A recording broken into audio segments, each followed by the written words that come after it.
Okay, this week's blog, the things we think we want. There are things we want because they suit our lives, and there are things we want because we think they will change how our lives feel.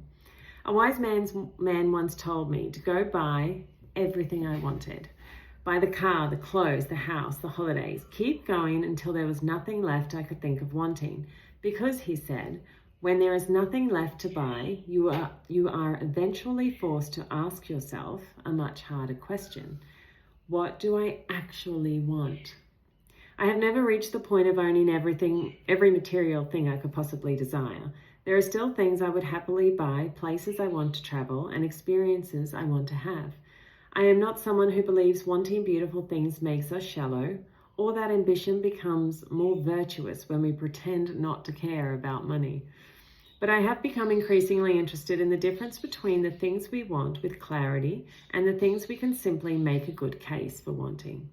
They can look remarkably similar. Both can be exciting, both can be logical, both can fit the picture we have created of the life we are building. Yet some desires have a certainty beneath them, while others need to be continually explained, justified, or imagined into significance. I know this because many of the things I once wanted are no longer things I want now. Not because I lowered my expectations, because life gave me more information. When I started my online business, I sold my carbon fiber road bicycle. At the time, I had been training for triathlons, and that bike belonged to a version of my life I knew well. Selling it was practical, but I made myself a promise. When I made enough profit from the business, I would buy myself a better one. It became one of those markers we create for ourselves, a future reward, evidence that the sacrifice had been worth it. Except, by the time I received the profit to replace it, I no longer wanted to. In the time between selling that bike and being able to buy another, I had changed. I immersed myself in the personal and leadership development products I had purchased, building a business, and perhaps more significantly, building a different relationship with myself. The person who had made that promise was not quite the person who had arrived at the point of being able to keep it. For a while, I thought I wanted a mountain bike instead, something less structured, more adventurous, a little further from the road I had already traveled. So I bought one. It turns out that was not quite me either. I still have the mountain bike, but these days, the riding I enjoy most is with my children. I returned to tennis, a sport that feels more naturally like mine. The expensive road bike I had once promised myself disappeared from the list without ceremony. This is one of the things about growth that we do not talk about enough. We spend so much time discussing how to get what we want that we rarely consider whether we still want it by the time we get there. Some desires are deeply ours. Others belong to a season, an identity, or an idea of who we thought we were supposed to become. The challenge is that they can feel exactly the same while we're inside them. The meaning underneath the thing. After my divorce, I no longer wanted my diamond ring. It no longer held meaning or represented something I wanted to continue carrying into my next chapter. I took it to the jeweler, exchanged the gold for cash, then asked my mum to take my boys into the store to choose a pearl ring for me.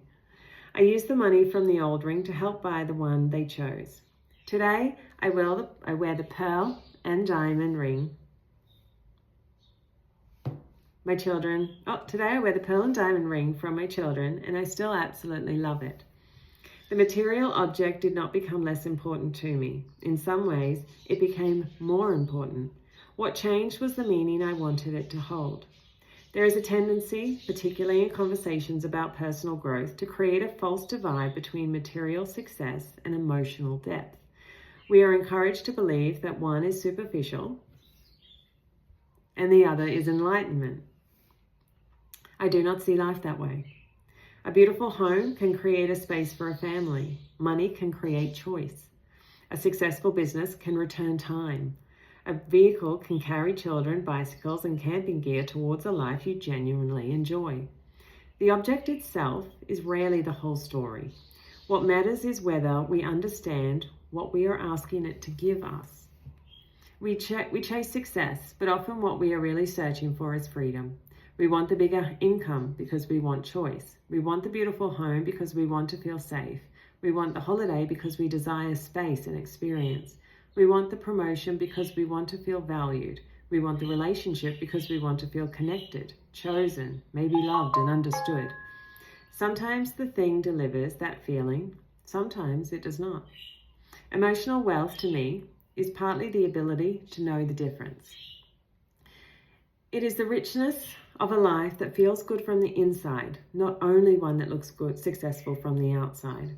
It is having enough self-awareness to recognize what creates peace, connection, freedom, and meaning for you, and enough courage to allow that answer to change.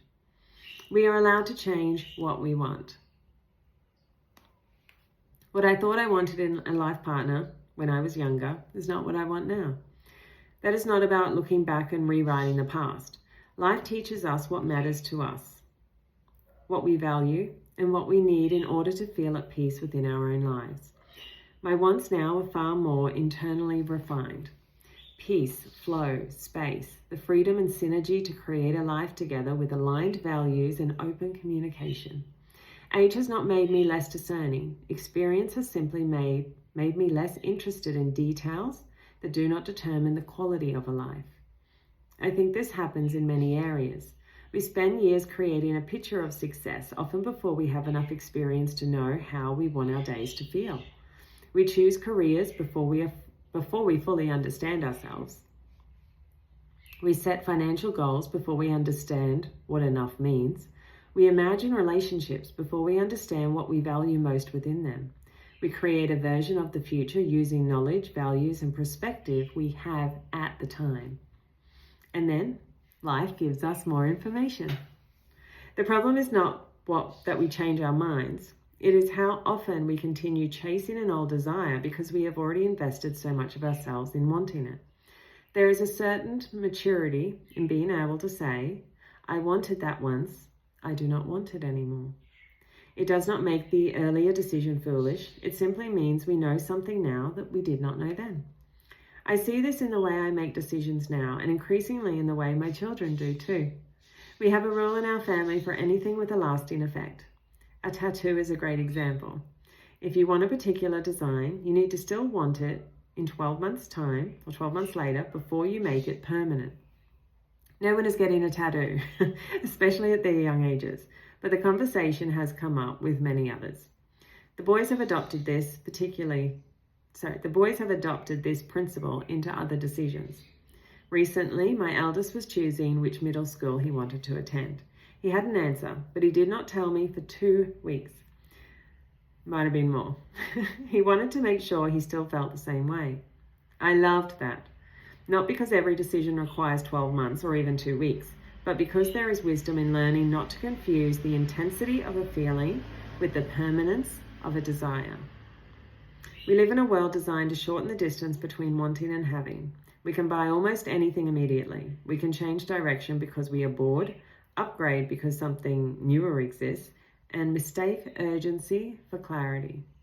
But wanting something for a moment and wanting it as part of your life are two very different things. The truck I think I want. At the moment, I think I want a truck. Not simply because I like it, although I do. I imagine putting the bikes in the back and taking the kids riding somewhere new. I imagine camping trips, carrying furniture home without organizing delivery, and having a vehicle that fits the way we live at this stage of our lives. The truck has purpose. If my children were older and living on their own, perhaps I would want a Mercedes or a Volvo. Instead, my needs would be different because my life would be different. The Volkswagen I drive now is exactly what I wanted when my previous car broke down. It still does everything I need it to do, with all the tech I still love. Nothing is wrong with it. Nothing is wrong with it simply because I can now imagine something else. And perhaps that is why I have not bought the truck. I can make a very good case for wanting it. I can explain its purpose, imagine how we would use it, and justify why it makes sense for this season of our lives. But I cannot decide. I have learned something about myself over the years. The decisions that are right for me tend to arrive with intuitive clarity. They may require sacrifice, patience, or a willingness to do something other people do not understand, but beneath all of that, there is usually a clear knowing. The truck does not have that. And increasingly, I have come to understand that the absence of a yes is information too. Perhaps I will buy one later. Perhaps the clarity will come. Perhaps I will realize I wanted the life I imagined around the truck more than I wanted the truck itself. For now, I do not need to force an answer. This is where wanting becomes more interesting to me. We are often encouraged to make the decision, set the goal, and move quickly towards it. But not every desire needs immediate action. Sometimes we need to leave enough space between wanting something and having it to discover whether the desire stays. There is also a question of what I want more. I could buy the truck now, or I could continue to invest in myself, the business, shares, or property.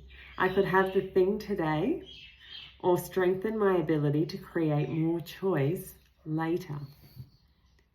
When I first started my business, I made the decision to prioritize it. There were things I could have spent money on then, but I chose to invest in creating a better life later. I was not building a business because I wanted to spend my entire life working. I was building it because I wanted more authority over how my life was designed. That decision came with clarity, and it stayed with me. It changed the way I see money, but more importantly, it changed the way I see choice. The greatest return from building an online business has not been the ability to buy more things. It has been the expansion of what is possible. More flexibility around my children, more freedom to travel, more space to think, more control over where I direct my time and my energy. The business became valuable because the life it made possible around it. We can spend our lives chasing the visible evidence of success while overlooking the invisible wealth we hoped success would create. Time, peace, choice, relationships, health, purpose. The freedom to change our minds. These are not consolidation prizes for people who do not want to achieve material success. They are often the reason we wanted success in the first place. Perhaps the goal is not to want less.